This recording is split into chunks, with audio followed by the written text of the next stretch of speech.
Karena ketika Pilpres kemarin kami menduga aktor penting dan utamanya adalah Presiden Joko Widodo. Iya. Dan beliau juga membuktikan sangat ikut campur dalam berbagai hal, bahkan turun gunung. Beliau tidak konsisten dengan ucapannya bahwa akan tidur istirahat di Solo, malah kemudian kemana-mana untuk kemudian mendukung pasangan calon. Modusnya sudah kami baca jauh hari sebelum pilkada. Misalnya dengan pembubaran KASN, motifnya apa? Karena KASN itu sangat menentukan di dalam berbagai proses pemilihan, terutama untuk memastikan netralitas ASN. Dan pelakunya dalam pembubaran itu adalah Presiden Joko Widodo. Itu titik mula kita mencurigai bahwa ini akan motifnya akan sama dengan menggunakan kekuasaan. Bahkan dari data kita yang sederhana baru masuk, itu memang ada berbagai keterlibatan institusi tertentu, terutama aparat penegak hukum yang terlibat dalam berbagai upaya mempengaruhi hasil. Dan langkah-langkah mereka juga tidak sesuai dengan ketentuan dan peraturan yang ada.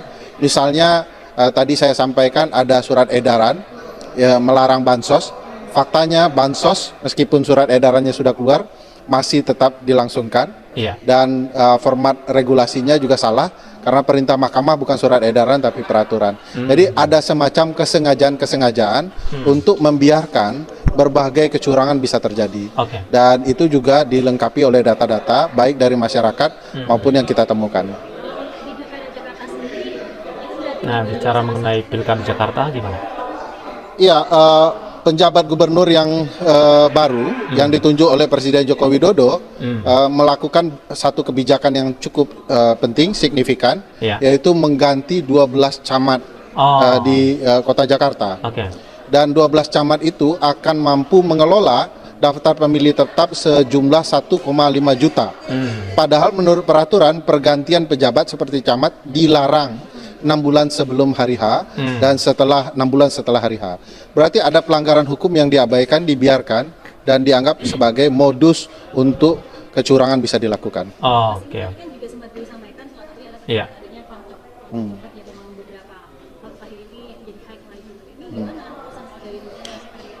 Ya, ada beberapa data di beberapa daerah, saya tidak bisa terbuka terlalu detail ya. Data itu menyebutkan bahwa peran institusi kepolisian sangat menentukan, bahkan mereka melabrak beberapa peraturan yang mestinya tidak mereka lakukan. Misalnya menentukan daerah yang bisa dikatakan genting di masa pilkada, indeks kerawanan pemilu versi Polda Banten misalnya, atau versi kepolisian lain. Itu sebagai alat pembenaran agar polisi bisa turun di wilayah-wilayah tertentu yang diduga dilakukan kecurangan. Nah, ini memang butuh banyak tenaga ya.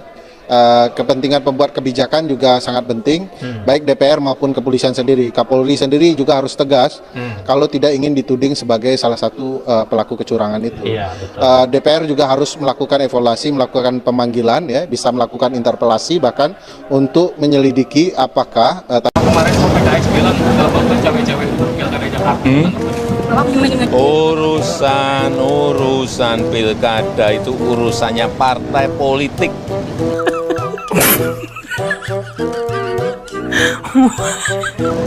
Urusan mencalonkan itu juga urusan partai politik.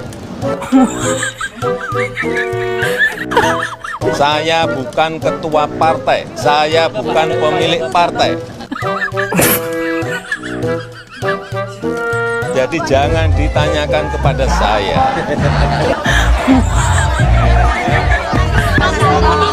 Saya tidak pernah menyodorkan kepada siapapun.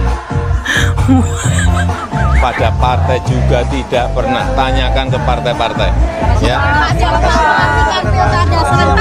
sudah ditetapkan oleh pemerintah untuk jadwal pilkada serentak? Tanyakan ke KPU.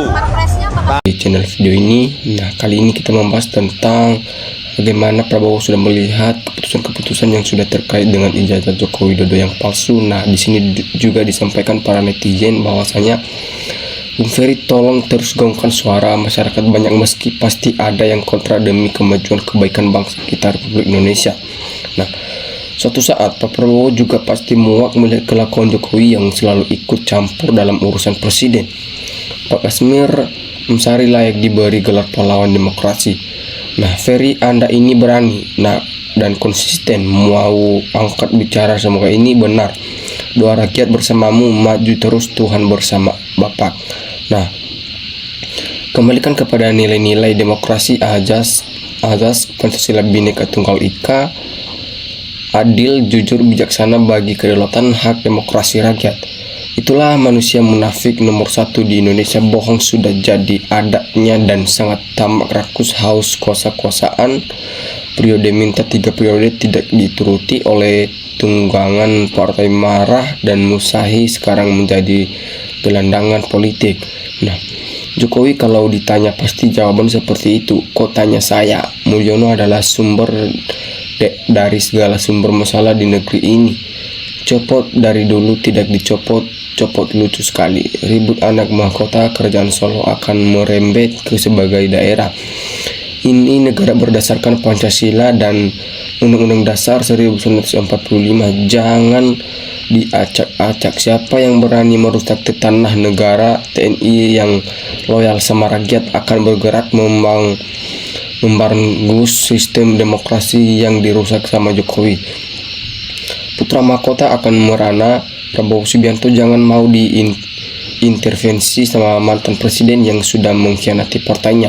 Setuju kami orang awam melihat mantan presiden Jokowi melihatnya muak pengangkatan calon wapres anaknya gubernur, mentunya dan ikut cewek-cewek. Insya Allah Prabowo pendukung tahun 2019 orang yang cerdas dan berkualitas, dan Jokowi omong-omong, bicara dan perbuatan tidak sesuai. Insya Allah saatnya Presiden Prabowo negara yang berkualitas dan adil dan sejahtera. Jokowi harus mempertanggungjawabkan secara hukum di depan pengadilan. Seseorang serahkan menghancurkan harapan 280 juta rakyat Indonesia. Bang Ferry Amsari sehat selalu, terus berjuang demi kedaulatan. Lanjut, teruskan perjuanganmu kawan, demi demokrasi di Indonesia yang jujur, adil, dan beretika serta bermartabat. Usut tuntas kasus bansos dan KM50, bersih-bersih, dan Pak Prabowo yang berbau Mulyono, wapres Bapak juga bersihkan. Keluarga Mulyono bikin resah di negeri kita ini. Jokowi ini mantan presiden tidak memberi contoh yang baik, malah sebaliknya ngasih contoh untuk berbuat curang. Ini sangat memalukan sekali.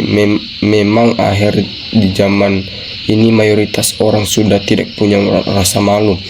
Kalau keluarga Mulyono masih menjabat, tetapi saja Mulyono cewek-cewek karena dia merasa diri yang tidak berguna lagi. Wah, sudah kita ketahui bagaimana sepak terjang Jokowi untuk melakukan segala usaha untuk ambisi meloloskan anaknya menjadi presidennya nanti. Nah, lebih baik dicopot. Malu kita negara besar tapi wakil presiden kita tak mampu mengembangkan tugas dengan baik. Ya, PS ingin sukses wajib jadikan AB sebagai wakilnya. Harus segera, situasi sudah sangat parah. Lupakan ego demi Indonesia. Omongan orang super dia emang nggak bisa dipercaya sama sekali. Pembohong ijazah aja bohong pada dirinya, yang akhirnya terbuka semua terjungkal dan bentar lagi tekurbo. Mengacaukan demokrasi yang santun dan berwibawa, hancur sehancur-hancurnya. Kebetilan terlihat jelas tapi semua menutup mata karena takut dispindik. Agar rakyat dan mahasiswa turut bantu kedamaian pemilu bila perlu sebagai gerakan intel serta yang ahli telematika Telkom bisa pasang al-sadap. Sudahlah, sekarang waktunya berpikir tentang kesejahteraan rakyat. Partai seharusnya tidak memaksakan kehendak memikirkan kepentingan kemenangan partai. Ini semua harus didukung mayoritas rakyat. Mahasiswa, mana suaramu? Apa kalian generasi membela cari jabatan sana sini untuk cari perlindungan? Wakil Gibran nanti kalau tidak keterima jadi wapres yang sudah dicopot, jadi dia wapres karena pamannya yang takut sama bapaknya. Nah, jadi apa negara kita ini kalau wapresnya macam itu, seperti wapres main-main saja? Lantas bagaimana sikap kita menghadapi kelakuan kecurangan yang demikian? Jokowi lempar batu sembunyi tangan, jawabannya tidak memberi pembelajaran. Barangkali bukan pelanggaran, tapi Mulyono yang tidak tahu hukum dan undang-undang. Prestas atau skill, kok cuma bagi-bagi susu, sembako yang anak SD atau kuli bangunan lebih lincah saat bagi-bagi nilai nominal yang dibagi jauh lebih rendah dari biaya saat pembagian. Mikir-mikir dikit, kenapa sih terpenuhi dan layak diadili dan dipenjara bila dibiarkan gila? Bung Ferry tegaskan dalam mengambil keputusan demi rakyat Indonesia sejahtera bersama Pak Prabowo Subianto, hukum tegas kepada siapapun. Pemilu Capres 2023 tidak sah cara mencalonkan Fafa melalui perubahan undang-undang pemilu dengan Mulyono ikut cewek-cewek sejarah terburuk didatangnya Jokowi dinasti. Begitu banyak orang-orang cerdas, pintar, dan negarawan, kenapa tidak bisa membawa kelakuan-kelakuan Mulyono yang tidak ontas untuk dibawa ke ranah hukum? Masa gara-gara satu orang bisa membuat hancur negara yang berpenduduk ratusan juta orang? Apalagi yang tidak ada sedikit jiwa negarawan di dirinya. Coba dipikirkan. Emang bikin dadar ganti pemilu pilihan rakyat. Mulyono dasar daya rusak tinggi, merusak demokrasi di Indonesia. Camat di Jakarta diganti secara mendadak menjelang pilkada serentak, dan itu sangat mencolok sekali. Mereka keluar-keluar adanya kecurangan, tapi tidak mau menunjukkan data kecurangan. Miris banget. Seharusnya bilang saja malu karena kalah, dan tidak bikin drama pemilu untuk memainkan playing. Kalau memang ada pelanggaran hukum harusnya segera diusut dong, biar nggak ada polemik di masyarakat. Setuju dinonaktifkan karena proses melanggar konstitusi dan curang segera mungkin. Nah, Mulyono haus akan kekuasaan sepertinya nggak rela kalau anaknya nggak bisa nyalon jadi gubernur. Mulyono mulai blunder, dia mulai bingung untuk menutupi kebohongan yang telah dilakukan dan berbohong lagi. Lama Mulyono akan bingung sendiri. Penegak hukum menjadi penabrak hukum. Ayo mari lawan kezaliman, jangan negara ini dihancur oleh keluarga Mulyono dan oligarki Cino. Sekali berbohong selamanya akan menjadi pembohong. Selama Mulyono belum diadili dan hukum mereka masih ikut cewek-cewek, negara kita akan menjadi lebih rusak. Nah, kenapa panik dan stres? Kan kekayaannya banyak yang harus stres dan panik, yaitu rakyat kecil setiap kerjanya pagi, sore, bahkan sampai malam banting tulang kehidupan istri dan anak-anaknya. Era Mulyono awal kehancuran dan kekacauan di negeri ini, mana suara reformasi? Nah, kan para netizen sudah tahu kalau Jokowi omong A maksudnya B, istilah sen kenapi tapi belok kiri. Tangkap raja curang di negara ini, janganlah dibiarkan berbahaya. Nah, oke teman-teman, sekian pembahasan kita kali ini, dan jangan lupa like